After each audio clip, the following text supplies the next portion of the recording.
Hey everybody. So now here we keep going on this validation adventure that we're on, trying to understand validation. And I would say, from a 30,000 feet, one of my main takeaways is that when you when so when you work at a place and they're kind of um, like they have like it's very structured, and they have like either BAs or project owners or someone like that they write stories, and then you're supposed to sort of build out your stuff, and then they have descriptions of acceptance criteria, and typically, like, sometimes, like, these acceptance criteria in these stories are extremely detailed, and they tell you exactly what they want, and then other times they're extraordinarily vague. uh, and this around this validation is kind of one of those things where sometimes, like, you just don't know what you're going to get. Sometimes you'll literally, like, if the person's kind of trying to learn about validation, you'll get like a story that says, as a user, I want validation on forms. And then you'll be like, what do you mean? That doesn't mean anything. And they'll be like, oh, okay, yeah, I'll update it. And then you'll be like, on forms. And you'll be like, okay, so this is super vague. I don't know what this means. And they're like, in this field or these kinds of fields. They won't, because they don't really know exactly what they're talking about. And so that's like kind of like one of the things is sort of there, and like they these sorts of roles are very difficult, and that was like my first role coming out of college was a systems engineer, where I wrote requirements, and I didn't really have that option or curse. Basically, I had like systems engineers that had like 20 years of experience, and they were like very, very committed to capturing everything. And then there were like these meetings that we would have with our customers that were incredibly adversarial. So our customers was the United States Air Force, and typically these people were like pilots or flight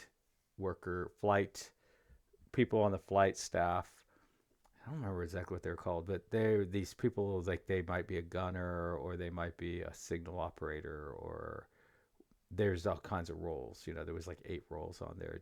One was pilot, co-pilot, all kinds of different roles on there, and they were like, usually they were there was 13 planes, and then there was like 14 staffs, and like our direct customer was like one of the staffs that was off, so they were highly motivated to make sure that the software was right, because like they were like literally would take these planes into combat, and their lives depended on it. And then we had this other group called the SPO, and they were like contractual people. And so what we would do is we would write like these documents that would explain what changes we were making to the software, and then these SPOs and these flight people would go over them with like a fine tooth comb, and they would just go crazy, like making sure that everything was just right, because a the flight people on the flight, when something was stupid, like if something didn't work right or something was dangerous or whatever, like they knew what people on what flight group were responsible for that. And so they had like a professional desire to get it wrong, because they would be like, to get it right, because they would be like humiliated if they didn't.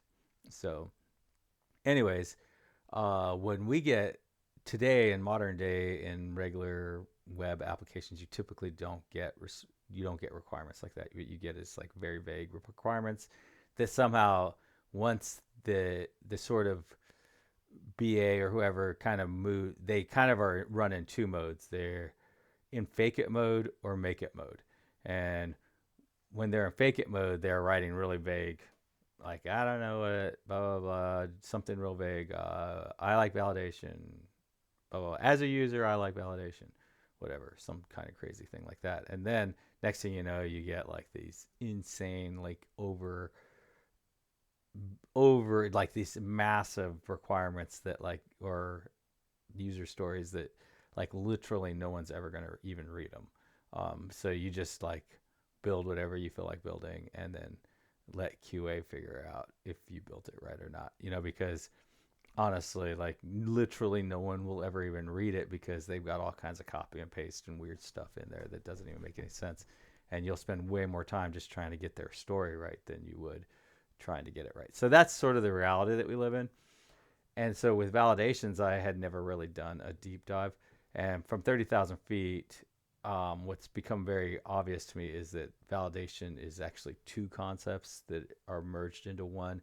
And one is like keystroke management, like what keystrokes you might want to disable so that the user can't write type in the wrong stuff. And then the other sort of half of it is like, or sort of, these are thirds, right? So the other third of it is like overall validation of, like, let's say they copy and pasted something in there or whatever, like they found some other way to get completely wrong stuff in there, or as part of getting the right thing in, they have to start with the wrong thing, kind of like with passwords, something like that, like, so that's the other sort of one of the other things.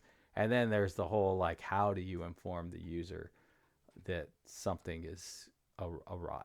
um, because, like, honestly, just like a validation that doesn't give any user feedback is like very confusing to users. Last thing you want to do is, like, you think your keyboard is broken, or like you're typing in stuff and you hit and submit, but nothing. It's just not working because the validation doesn't work. So I feel like those are like sort of the three things that you want to break up in your head you if you wanted it. And so, like, you may be wondering, well, like, why do we need to go through this sort of understanding of things? And, like, so yesterday I was talking to some people. We play ultimate frisbee most Saturdays, and I was playing with some people, and they were like, I was talking about how, like, we were talking about like how you learn stuff in college, but then you don't necessarily realize you learned it. So, like, for me, there's this course I took called statics, and so there was like these two courses that you had to take in college to be an engineer of any kind, I believe. Uh, and that was statics and dynamics. And that was kind of funny because everybody, like, you could actually graduate from my college with a D in a course as long as your GPA was high enough. And most people, the phrase was D means done in dynamics. Like, literally, most people, all they want to do is get a D because that thing. But statics, like, kind of really changed the way I view the world, because we would do thousands and thousands, tens of thousands, maybe of problems all the time, where they would say, okay, there's something here, and there's something here, and then there's something here, and how will this thing move? Oh, how much force will be here? How much force will be there? How much weight will be here? And we had to figure all that out. And then, like, I remember, like, a year and a half, 2 years later, they were like, me and my wife would have these conversations, and I like, why don't you realize that if we put that there, this is can't move? And I would get very frustrated with her because she is extraordinarily talented and knowledgeable about construction. It's like her family, she grew up in a roofing family, and so they were always roofing. So she really truly understands technology, but, like, she just wouldn't get certain things that were just so obvious to me when we'd be putting up shelves or something like that. And it dawned on me, oh, it was that statics class. And then so the guy was like, well, because he has a business where they hang wallpaper. They're all like 6'8" plus, like their whole family. They're just gigantic people. And um, and he was saying that that's one of their biggest problems, is like knowing when things are going to move and not move, and it's just kind of a mystery. And if that was something that could be taught, and I was like, not really. I really could not teach you that because I barely remember where I learned it, and I do not remember. I kind of learned it as a side effect. I didn't know that, like, no one said, hey, what you're doing right now is you're learning when rigid bodies will move and when they won't move. And these are the important steps of understanding that. And then once you understand it, these are the things you're going to be able to do. Like, no one ever did that. We just started doing problems. And we were doing problems, and then as a side effect, I learned. And I never remember that transition. I don't ever remember not understanding that. To me, it just got planted in my head, and it's just there, and I don't remember how. And that's a dead end. That is an absolute dead end. If you learn things and you don't, if you learn things just by doing and you've never really sat down and understood why they are, you won't be able to pass that information on to somebody else. You won't even know what things to have other people do so that they can learn it. Like, no one can ever follow in your footsteps. You have created a dead end. You are the end of that knowledge. So if you want to understand things like this, you have to sort of break it down and start from scratch and then understand every step of the way where you're going. So that's one thing. So now we are 10 minutes into this video. Now, the other thing is, as of yesterday, I was talking about like how people like, one thing that's exciting to me is I like gained 4 new followers yesterday, and that's an interesting thing to me because I gain most of my followers and on the weekends. So obviously people are enjoying this stuff. It's calming or whatever and all that. And building these videos is very calming for me, and especially on the weekends. But as you'll notice that most of my videos, like if recently I was just getting a like from somebody, it's probably one person, but I don't know. There's no telling. But I'm guessing I have one person that's really giving me a lot of support, and I truly appreciate that, whoever you are. And there's only one video in a while that hasn't gotten a like, and it was 56 minutes long. So I think it's super obvious that, see, then 30. So like these shorter ones are getting likes. So anyways, so I'm just going to quickly move on to and just say what is next, so that I can keep this video short.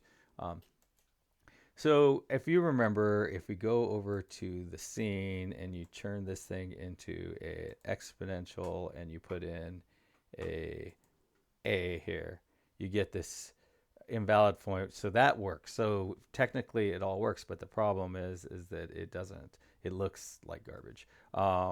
It just doesn't look right. Obviously, this is very confusing. It looks like this is part of the whole thing. I mean, garbage is probably overstated, and it's probably not a good idea for me to get in that. And then it seemed like it did turn red, and I don't think it was red at first. Let me see. Let's go back in here and just watch this, because this is just a perfect example of just like understanding. So, yes.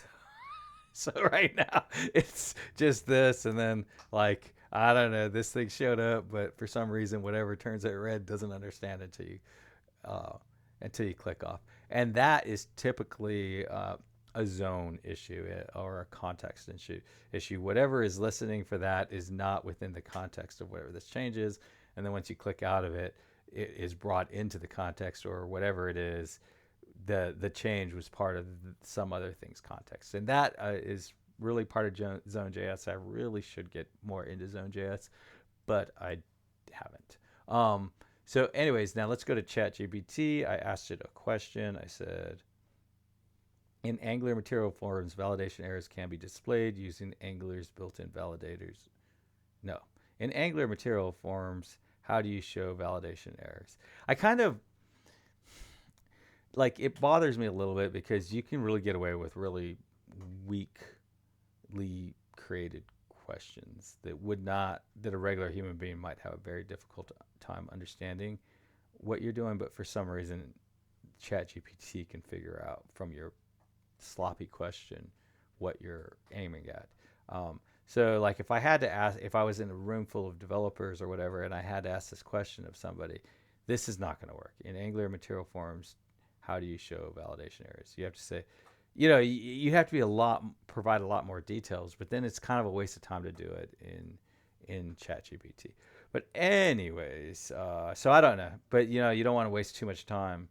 So yeah, it's sort of a mixed thing. But it looks like they have this concept called mat error, or this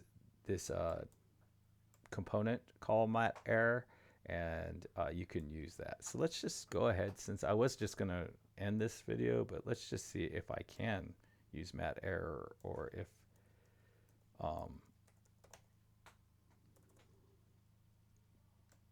it looks like I can just use it. You just never know if you're gonna have to add an additional import. It looks like something's getting delivered right now, but fortunately this video will be done shortly for my buddy that doesn't like the long videos, and I don't blame you. So it looks like it just completely quit working, which is kind of a bummer. I wonder if there's an error in the... So that's funny. So now, Matt, whatever the problem is, that and now it works. But whatever that problem is that was causing it not to turn red has now propagated into our matte error field. Um, so it kind of looks like we're going to have to sort of deep dive into this. And my suspicion is, and I don't want to, really don't want to, but my suspicion is I'm gonna, there's like a uh, a function that you can use that will um, bring and I don't understand this that well, but it will bring expand the context of a change, and it looks like whatever this change is, um, whatever this is happening outside of my zone, and I don't of the zone that understands how to set this up. But that does look good, um, and it looks like probably right after this update scene, I need to inject uh, whatever that it is that does that basically lets Zone.js sort of take over and understand what's going on. Now the downside of that is that um, um, then it won't, like, they're trying to move Angular away from Zone.js, so and trying to make everything zoneless, so that kind of is a bit of a poison pill for future upgrades. So I'm going to see if I can figure out how to do it, maybe how I can like specifically set the form. Like I wonder if I can say um, like if I can check to see if the validation fails on this side and then set the form um, to like if I can do, maybe if I can set up validation checking in the TypeScript, it'll bring it into scope or into context or into the zone. It'll expand the zone. It'll bring it into the basic context. But basically, whatever this function, what I think is happening is this function is running. Where are you? This function right here. Here's what I think is happening. I think that this function is running and invalidating the form, but the form doesn't seem to know that it's been validated until you leave the form. So I guess that is the question for ChatGPT is my form doesn't understand that. Okay, what's our time? 18 minutes. Okay. Let's just ask, but I'm not going to do it. Okay, guys, I'm going to stay disciplined. I'm not going to do it, but I'm going to ask. Okay. My form doesn't apply validation until I click out of the field. Is there a way to have it update the UI before I click out of the field? Question mark. Yes, you can make them. Okay.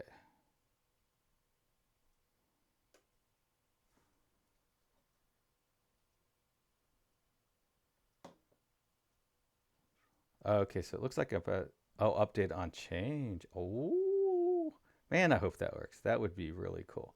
So anyways, we're going to do that next time. I know it doesn't seem like it would take long, but this is how I end up with 1 hour long videos. Happy coding, everybody. Bye.